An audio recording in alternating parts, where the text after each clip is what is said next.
Bonjour à tous la famille OM, bienvenue sur le canal Olympien pour la Gazette du Mercato de ce mardi 15 juillet. Voilà, j'espère que vous allez bien les amis. Voilà, la semaine recommence après un long week-end férié. Voilà, pour tous ceux qui attendent en vacances, les amis, passez de bonnes vacances. Pour ceux comme moi qui attendons les vacances du mois d'août, patience. Mais voilà, on a passé un bon week-end, les amis. En tous les cas, je voudrais vous remercier, les amis, de votre fidélité. Merci à tous les supporters de l'Olympique de Marseille qui soutiennent le canal olympien, que vous soyez de Marseille, que vous soyez de toute la France entière, que vous soyez du monde entier, que vous soyez voilà, de la galaxie entière. Voilà, merci à tous ceux qui suivent l'Olympique de Marseille et le canal olympien. Et merci aussi à tous les supporters des autres clubs. Vous êtes les bienvenus. Du moment que vos commentaires restent dans le respect, les amis, moi, j'accepte tout le monde comme téléspectateur de ma chaîne. Voilà, les amis, l'essentiel, le maître mot, c'est le respect. Voilà, les amis, si vous voulez, on va commencer cette gazette du mercato de ce mardi. Alors, avant de la commencer, les amis, n'hésitez pas, comme chaque fois, de liker à fond, de faire exploser les likes. Et bien sûr, pour ceux qui ne sont toujours pas abonnés, les amis, n'hésitez pas à vous abonner au canal Olympien, la chaîne YouTube. Avant de commencer cette gazette, les amis, un petit clin d'œil à mon partenaire maillot John Sport. Voilà, des maillots à prix très bas, de très bonne qualité. Voilà, vous avez tous les clubs saison 2025-2026. Voilà, si ça vous fait plaisir, je vous mets le lien épinglé en commentaire de la vidéo. Pour un achat, vous avez 10% de réduction avec le code JCOM. Et pour une commande au-delà de 69 €, vous avez les frais de port qui sont offerts. Voilà, si vous voulez commander, n'hésitez pas à vous grouper. Comme ça vous permet d'économiser les frais de port. Allez, on retourne dans le football. C'est ça qui nous intéresse, surtout le mercato de l'Olympique de Marseille, les amis. Et on va attaquer. Alors aujourd'hui, dans la Provence d'aujourd'hui, il y a pas mal d'informations qui sont données par le journal La Provence. Alors, avec un article voilà, où il faut un petit peu un état des lieux de l'effectif de l'Olympique de Marseille. À quoi pourrait ressembler l'OM de la saison 2025-2026. Voilà, ce que l'on sait, les amis, c'est que Montbagna serait a priori donc vers la sortie. Mopé voudrait rester du côté de l'OM, mais pourrait être rétrogradé en troisième position derrière Gouiri et en cas aussi d'une arrivée de Aubameyang. Pardon. Voilà, c'est vrai que du côté de l'OM, on n'a pas envie de donner a priori notre chance à Faris Moumbagna qui a été victime d'une grosse blessure en début de saison dernière.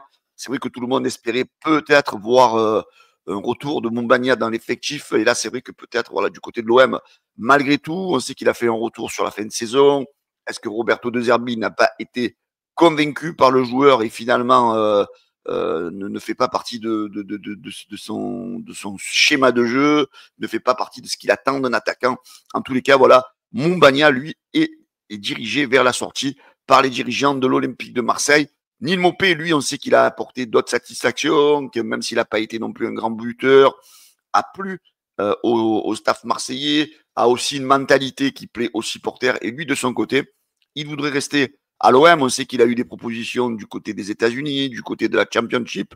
Mais a priori, voilà, le joueur voudrait rester du côté de l'Olympique de Marseille, même s'il fallait éventuellement assumer le rôle de troisième attaquant, en sachant que voilà, cette saison, l'OM voilà, va jouer sur 3 compétitions, va jouer sur la Ligue 1, va jouer sur l'Europa League, la Champions League, pardon, je suis tellement perdu l'habitude qu'on y soit, en Champions League, et aussi bien sûr la Coupe de France.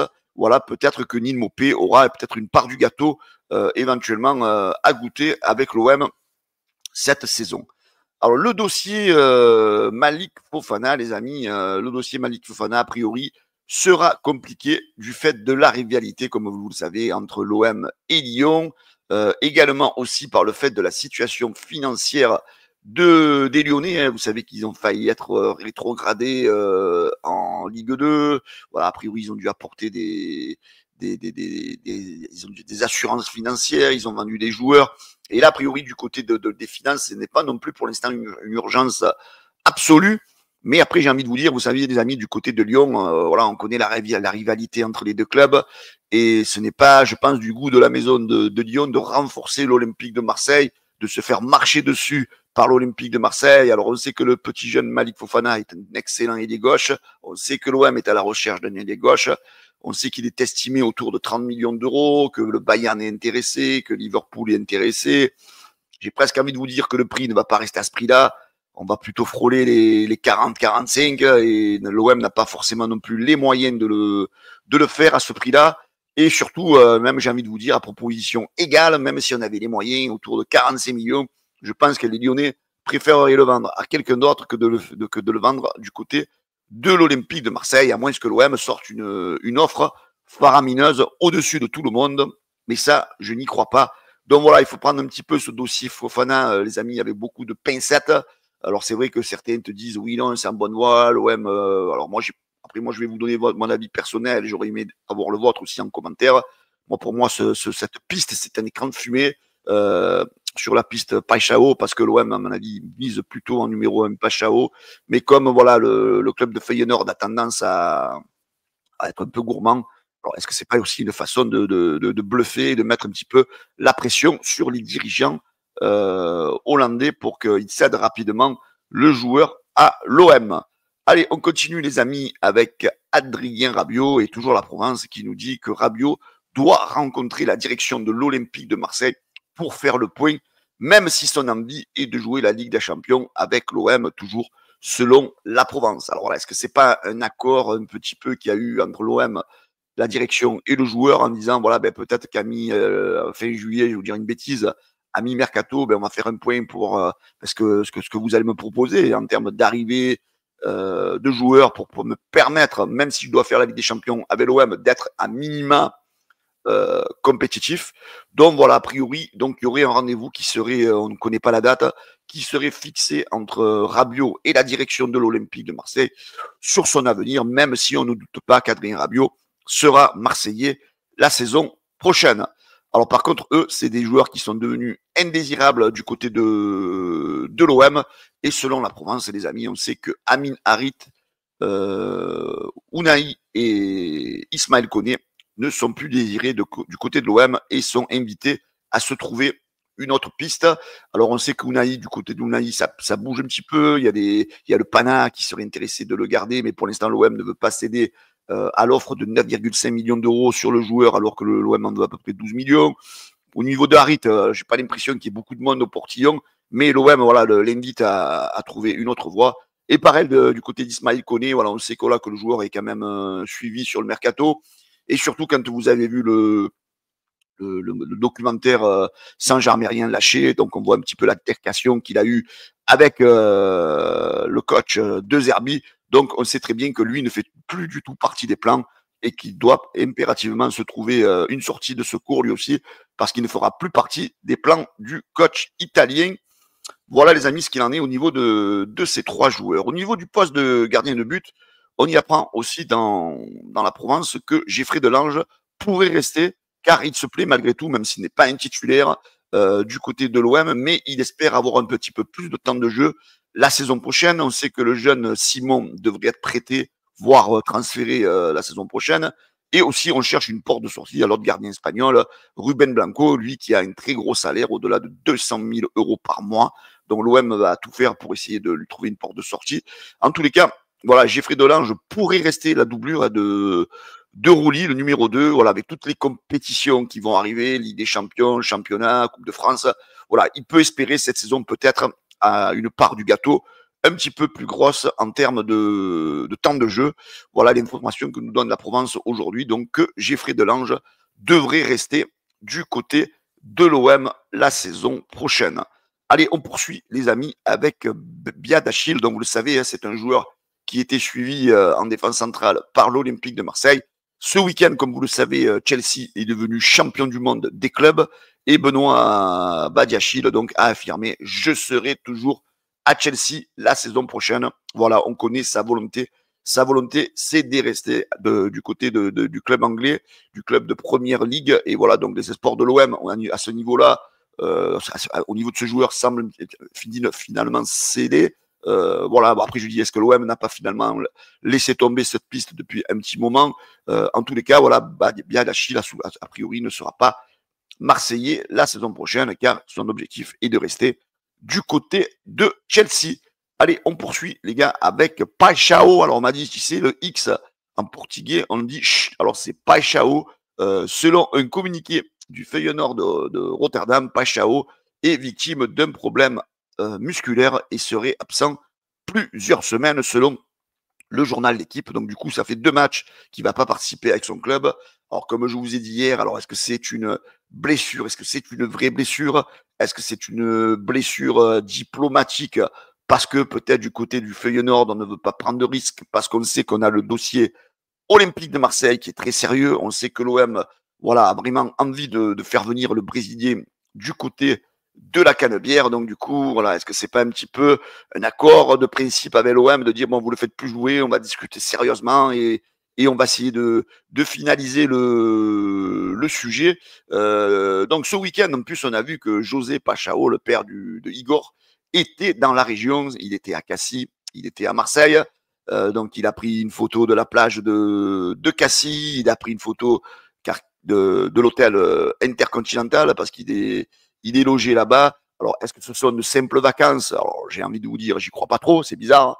Et ou des discussions en cours avec le joueur et surtout avec le club. Voilà, est-ce que le père n'est pas venu rencontrer les dirigeants de l'Olympique de Marseille pour voir vraiment ce qu'il propose à son fils? Peut-être est-ce qu'il n'est pas venu du côté de Marseille pour un petit peu l'environnement de la ville, comment le bien-être de la ville de Marseille. Bon, je pense que quand il a fait le tour, qu'il était à la Cassis, qu'il a vu Marseille, etc., je pense que le ressenti peut être que positif. Voilà, donc on voit que c'est en négociation, on voit que voilà, le joueur joue moins, j'ai du mal à croire à la blessure. Voilà, on a l'impression que ce dossier Paixão, voilà, il est en train vraiment de se construire, de se finaliser, j'ai envie de vous dire. Voilà, on va dire que les voyants sont au vert pour une arrivée de Paixão du côté de l'OM. Alors, un autre joueur un temps suivi par l'Olympique de Marseille, c'est, alors j'ai du mal à prononcer son nom, excusez-moi, c'est Rouni Bardghji. Alors, on sait qu'il était suivi, donc là, il vient de s'engager avec Barcelone. On sait que c'est un joueur quand même qui a une grosse liste de blessures par son jeune âge. Alors, est-ce que le risque était trop grand pour l'Olympique de Marseille pour faire venir ce joueur? J'ai envie de vous dire oui, parce que l'OM a quand même eu pas mal d'historique à ce sujet-là, hein, avec des joueurs souvent blessés, voilà, qui viennent au club, se blessent et ne jouent jamais. Est-ce que c'est plus risqué pour l'OM? J'ai envie de vous dire oui que Barcelone. Barcelone ayant, je dirais quand même un budget plus élevé que l'OM, ayant un effectif beaucoup plus élevé en termes de qualité. Voilà, le risque, on va dire, est moindre du côté de Barcelone que du côté de l'Olympique de Marseille. Donc voilà, l'OM a lâché un petit peu l'affaire et Barcelone, par contre, a tenté le pari, on va dire. Donc on verra si Barcelone a eu raison ou pas dans la saison. En tous les cas, voilà, ce jeune joueur s'engage avec Barcelone. Alors le dossier un petit peu chaud du moment, les amis, c'est bien sûr Pierre-Emerick Aubameyang. Pareil, dans l'article de la Provence aujourd'hui, on apprend que le joueur donne ses faveurs à l'Olympique de Marseille. Voilà, le joueur est en train de discuter, on le sait, sur le plan financier, sur le plan de son rôle sportif. On sait qu'a priori des accords ont été trouvés, que le joueur a accepté d'être la doublure de Gouiri, que le joueur a accepté de baisser drastiquement son salaire. Et en plus, voilà, c'est ce qui fait que, voilà, pourquoi il a accepté tout ça, bien sûr, c'est parce qu'il a vraiment envie de revenir sur la Canebière et d'essayer de refaire vibrer les supporters dans ce stade Vélodrome.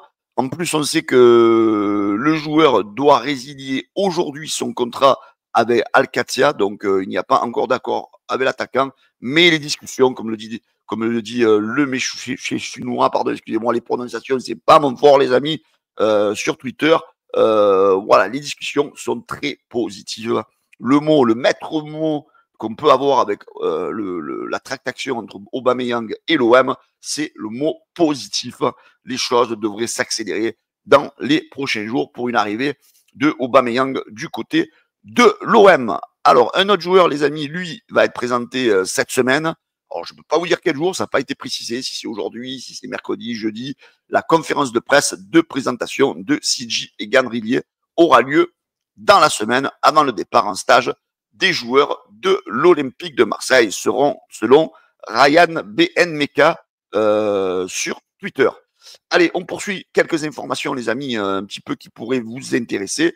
Pour ceux qui sont en vacances du côté de l'Espagne entre le 24 et le 29 juillet, vous savez que l'OM va jouer 2 matchs amicaux et que si vous réservez sur le site aircupfootballclub.com à la billetterie, vous pouvez avoir des codes promo pour ces matchs-là. Donc, comme vous le savez, l'OM va affronter Riron. Donc, en tribune latérale, vous avez moins 20 € avec le code OM Andorre 2025.